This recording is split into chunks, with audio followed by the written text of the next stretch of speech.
saya terkadang juga bingung. Di sini saya datang dari Belanda untuk menghadiri langsung persidangan ini karena saya sendiri ingin melihat bagaimana keadilan di Indonesia ditegakkan.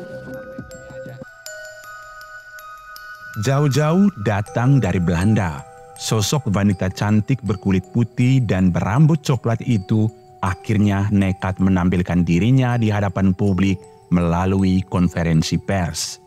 Ia nekat melakukan hal itu meski menanggung malu atas kejadian yang menimpa dirinya. Identitasnya yang selama ini disembunyikan akhirnya terungkap. Sosok perempuan cantik itu ternyata bernama Cindra. Ia mengaku sengaja datang dari Belanda untuk menyaksikan bagaimana keadilan ditegakkan di Indonesia. Cindra adalah korban tindakan asusila yang dilakukan ex-ketua KPU Hasyim Asyari saat berkunjung ke Belanda pada 3 Oktober 2023 lalu. Baginya, pengaduan kasus ini bukanlah hal yang mudah. Ia butuh waktu dan kejernihan pikiran hingga akhirnya dengan kekuatan hati dan keberanian menyampaikan kasus ini ke DKPP sebagai lembaga yang menjaga marwah penyelenggaraan pemilu. Lantas, bagaimanakah kisah lengkapnya dan awal mula perjumpaan Cindra dan Hasyim?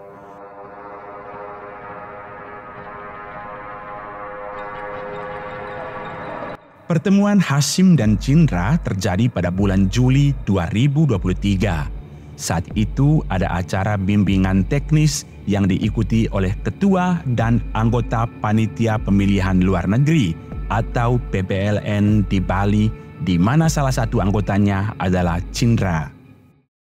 Dalam acara ini, ada agenda jalan sehat pada 31 Juli 2023. Nah, disinilah awal mula perkenalan antara Hasyim dan korban terjadi. Saat itu Hasyim yang mulai tertarik mendekati korban dan menyapa terlebih dahulu. Keduanya pun berbincang kurang lebih selama 30 menit. Namun waktu seakan cepat berlalu.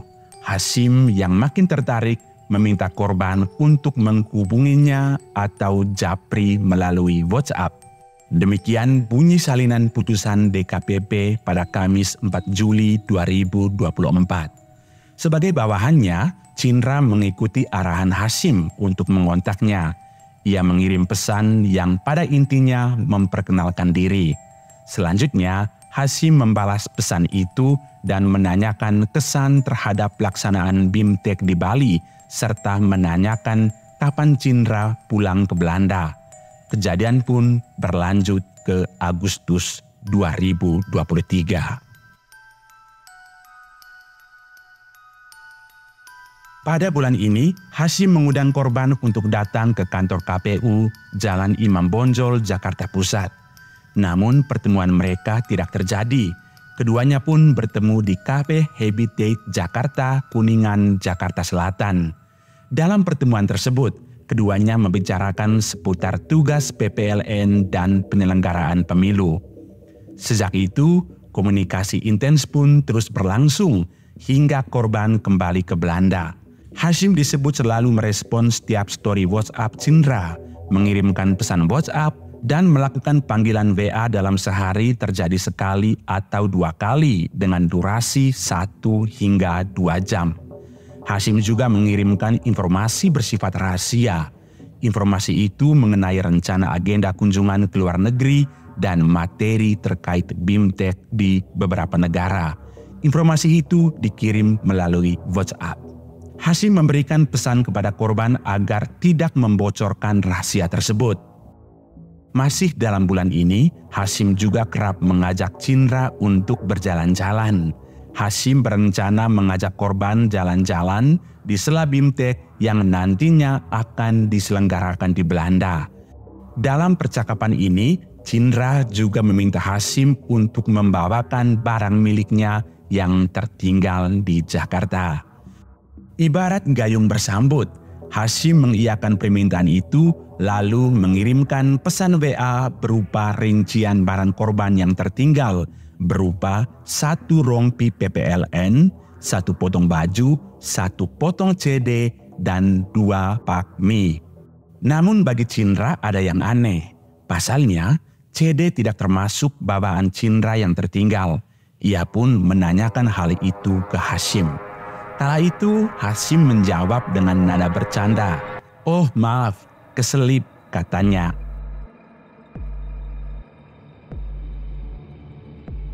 Pada bulan ini, korban mengikuti kegiatan BIMTEK yang diselenggarakan KPU di Singapura pada tanggal 25 hingga 20 September. Tiket pulang Cindra Jakarta-Singapura juga dibiayai oleh Hasyim. Dalam putusan DKPP, keduanya berangkat ke Singapura pada 26 September 2023. Penginapan hingga tiket pergi ke Belanda milik korban juga dibiayai oleh Hasyim. Pada bulan ini, KPU menyelenggarakan BIMTEK di Belanda yang dihadiri 16 PPLN selama 6 hari. Tepatnya pada 3 Oktober 2023, Hasyim menelpon korban dan memintanya datang ke hotel tempatnya menginap di Amsterdam. Korban pun menyanggupi permintaan Hasyim. Awalnya mereka berbincang-bincang di ruang tamu kamar milik Hasyim.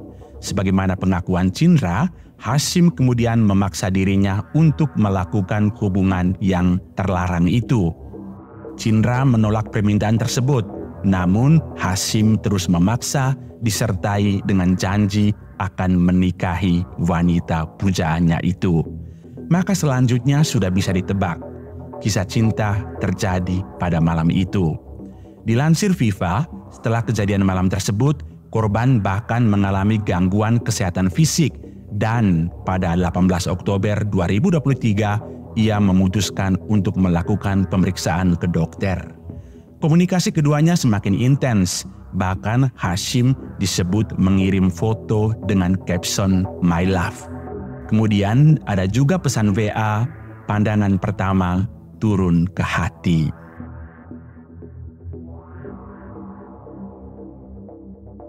Komunikasi mereka terus berlanjut. Bahkan Hasyim membelikan Cindra sejumlah barang. Hasyim juga membantu korban mengurus pembelian apartemen.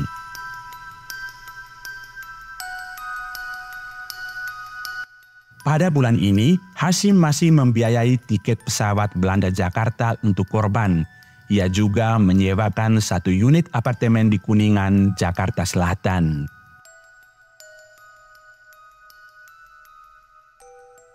Pada awal tahun ini, DKPP menyebut korban mulai menagih janji Hasyim yang mengatakan akan menikahi dirinya. Hingga muncullah surat pernyataan berisi 5 poin dan ditandatangani oleh Hasyim sendiri. Dalam surat itu disebutkan, apabila Hasyim tidak menepati 5 poin tersebut, maka Hasyim bersedia disanksi moral dan membayar denda sebesar 4 miliar rupiah. Setelah surat pernyataan itu dibuat, korban kembali ke Belanda dengan diantar oleh Hasyim. Tiket pesawat korban juga dibiayai oleh ex-ketua KPU tersebut. Terungkap fakta, setelah korban kembali ke Belanda, komunikasi yang dijanjikan oleh Hasyim sebagaimana dalam surat pernyataan ternyata tidak ditepati. Puncaknya pada tanggal 4 Februari 2024. Saat itu korban mengundurkan diri sebagai anggota PPLN Den Haag Belanda. Namun KBRI Den Haag disebut tidak pernah memproses pengunduran diri korban. DKPP menilai tindakan dan perlakuan Hasyim kepada Cindra di luar kewajaran relasi kerja antara atasan dan bawahan.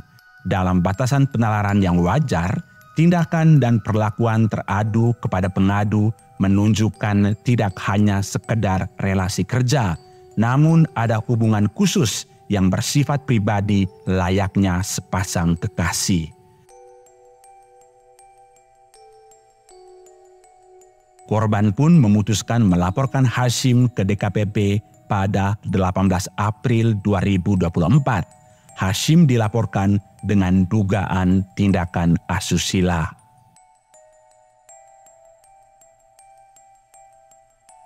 Sidang pun berlangsung secara tertutup. DKPP memanggil Hasyim sebagai teradu dan juga sejumlah saksi.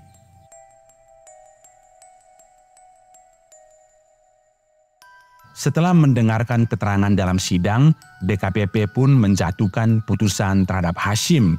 DKPP memutuskan Hasyim diberhentikan dari jabatan ketua dan anggota KPU. Itulah perjalanan karir mantan ketua KPU Hasyim Asyari yang terkandas karena cinta sesaat. Dari kasus ini, kira-kira pelajaran apa yang bisa kamu petik? Silakan berbagi pendapat di kolom komentar. Pada kesempatan ini saya ingin menyampaikan, saya mengucapkan Alhamdulillah dan saya mengucapkan terima kasih kepada DKPP yang telah membebaskan saya dari tugas-tugas berat sebagai anggota KPU yang menyelenggarakan pemilu.